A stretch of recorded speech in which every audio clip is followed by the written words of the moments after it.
Correction du numéro 22. Donc on avait 4 figures réalisées à main levée avec une particularité qui apparaissait en codage, en sachant, je l'ai écrit ici, que ces 4 figures étaient obligatoirement des parallélogrammes. Alors il fallait d'une part, avec le codage indiqué, voir si ça correspondait à une propriété qui permet de préciser si c'est un parallélogramme particulier ou pas. Alors, première figure, on a un parallélogramme dont les diagonales sont perpendiculaires. Alors là, il fallait réfléchir un peu. Alors, un parallélogramme qui a des diagonales perpendiculaires, ça peut être un losange. Et c'est tout. Voilà. Donc là, il fallait écrire comme les diagonales sont perpendiculaires.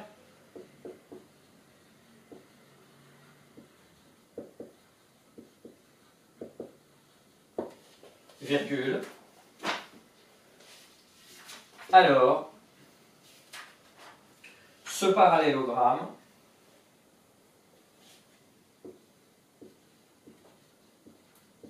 là j'écris en abrégé, est un losange.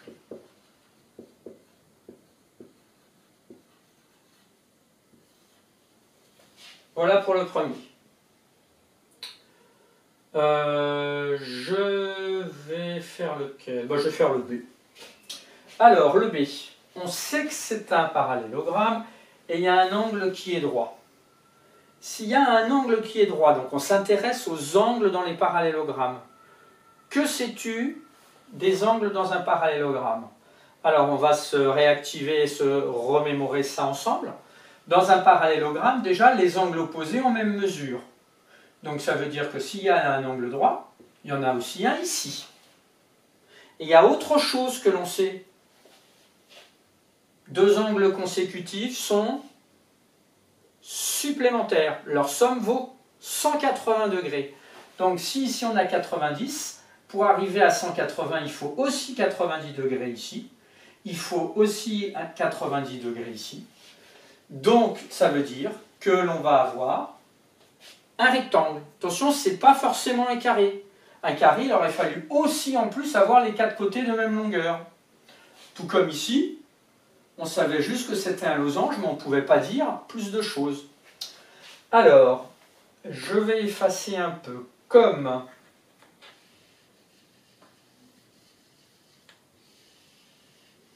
Je vais effacer le petit a. Comme il y a un angle droit.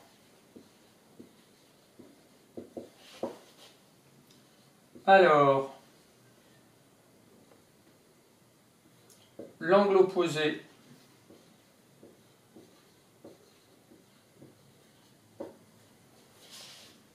et les angles consécutifs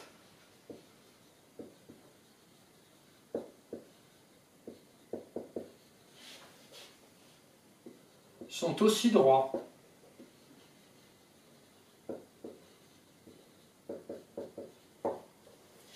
Donc, ce parallélogramme est un rectangle.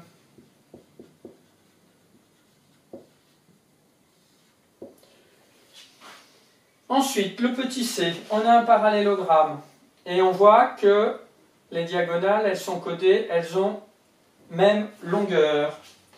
Dans quel cas on a un parallélogramme dont les diagonales ont même longueur?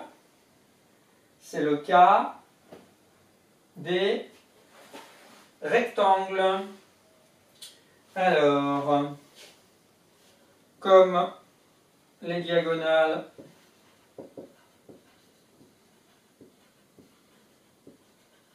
ont j'écris en abrégé, c'est la correction, même longueur, virgule. Alors, ce parallélogramme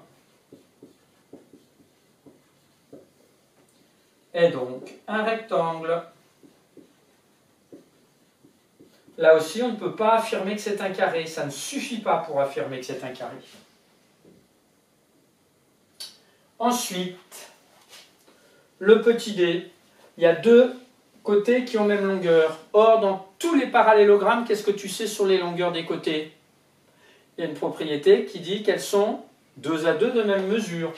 Donc celle-ci a même mesure que celle-ci et celle-ci même longueur que celle-ci. On se retrouve au total avec 4 côtés de même longueur. Et 4 côtés de même longueur, c'est la définition d'un losange. Alors je vais effacer le petit c. Comme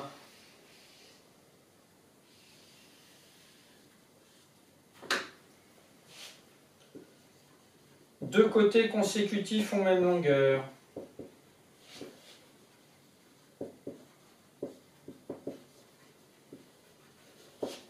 alors bien sûr, pour ces propriétés, on pouvait rédiger un peu différemment, hein, aux mêmes longueurs.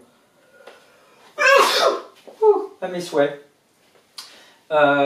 Si jamais tu as écrit différemment et que tu as un doute, bah, tu peux aussi venir me poser la question à la prochaine réunion facultative qui a lieu jeudi après-midi.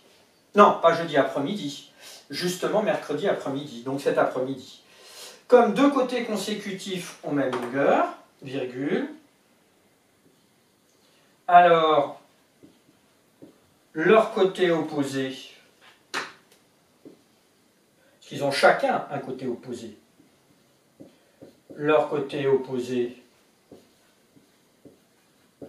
aussi,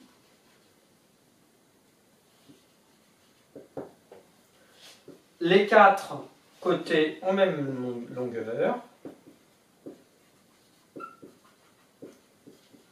les 4 côtés ont même longueur, donc c'est un losange, ou donc ce parallélogramme est un losange.